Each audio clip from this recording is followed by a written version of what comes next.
Our journey to the top continues. Jump back in here.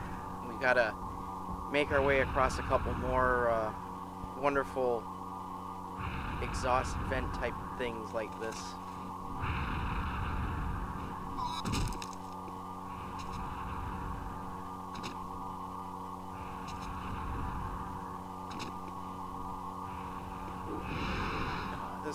This is the most annoying thing right here is timing the jumps and aiming for these little things that are just sticking out.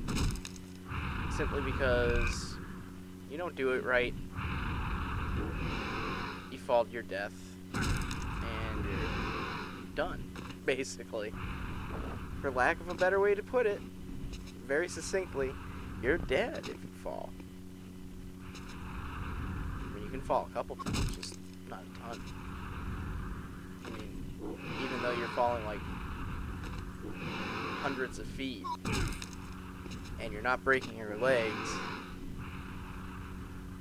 you know, one thing about Jedi Knight that it always kind of reminded me of, because of the time it came out, it reminded me of Tomb Raider, because you had the third-person action view and you were exploring like different areas and stuff, and you know, it had kind of a Tomb Raider vibe to it. And yeah, see, that happens. You crush your head. You crush it. That wasn't cool. So, try this again, make that jump, which I didn't. Seriously, I need some extra practice at this game. I am doing terrible on this right now. I'm gonna spend like half my time in the level trying to make this jump. Yeah, for whatever reason, this game really did remind me of the first Tomb Raider. I'm not sure why. Like I said, maybe it was the exploration and things, but could you imagine Kyle Katarn and Lara Croft getting together, having children?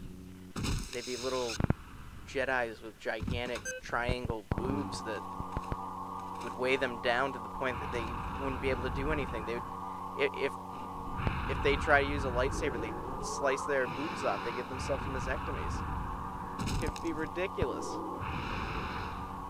That brings me to another little thing.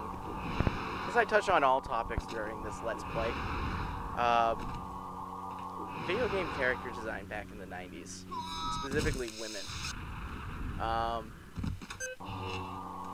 Yeah, the women were pretty ridiculously designed back then. I mean, even Lara Croft, especially by today's standards, looks absolutely ridiculous. It was basically, what can we do to make 13-year-old boys play our game?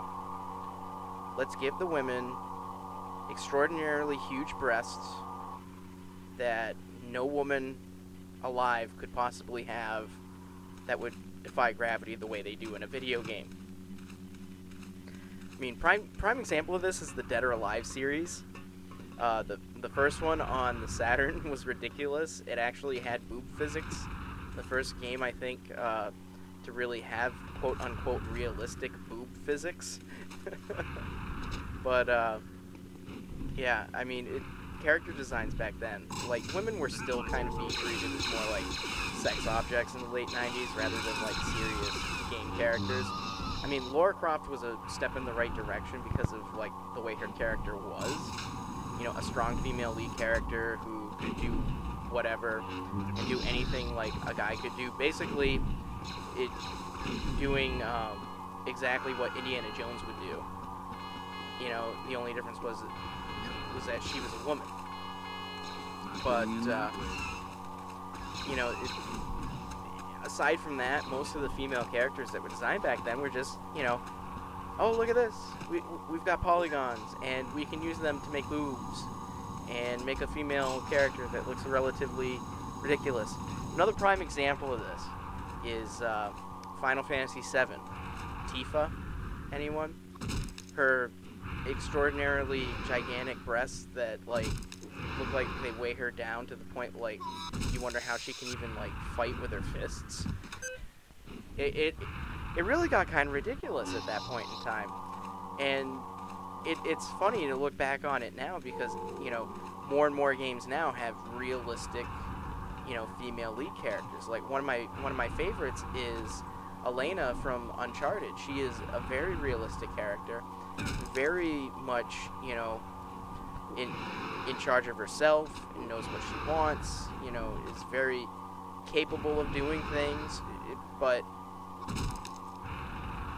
it's like there's not enough of that still.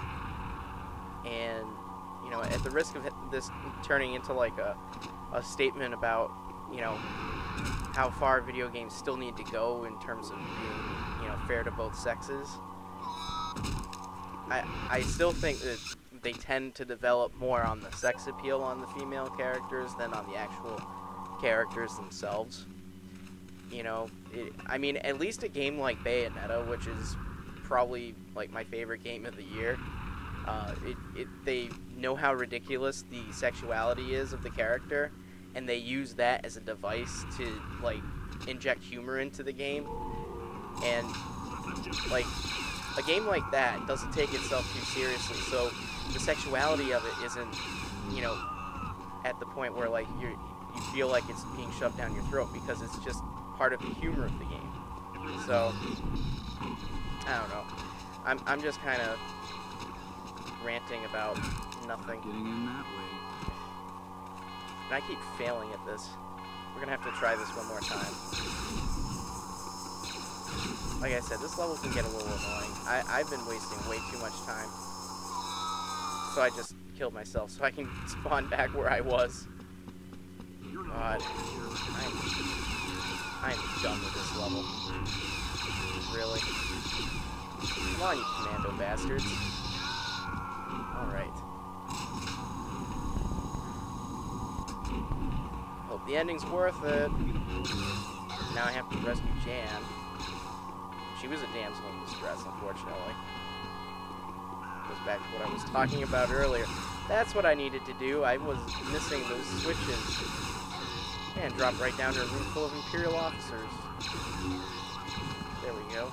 They're gone. And a commando. I love the commandos. The way they talk is hilarious. The Jedi's here somewhere. They're wicked. They talk wicked fast. Oh my God! The Jedi's here somewhere. Drop that weapon. Ah! That's basically what they sound like. Talking very, very fast. Okay. So, another metallic corridor. One of the many in this game.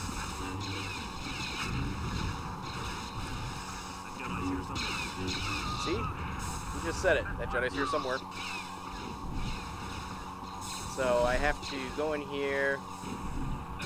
Hey, don't do that. That's not cool. I have to flip that switch there and get rid of these stormtroopers. I hate stormtroopers. Actually, I love them because they're wicked fun to butcher and whatever. Alright, so why is that switch not working? I think I need to hit something somewhere that I can't get. Alright. Because that is supposed to be wide open. I'm supposed to ride that up to the top. So, what did I screw up? Let's find out. Alright. Backtracking. Backtracking. It's one thing that old school games never had, backtracking. For the most part.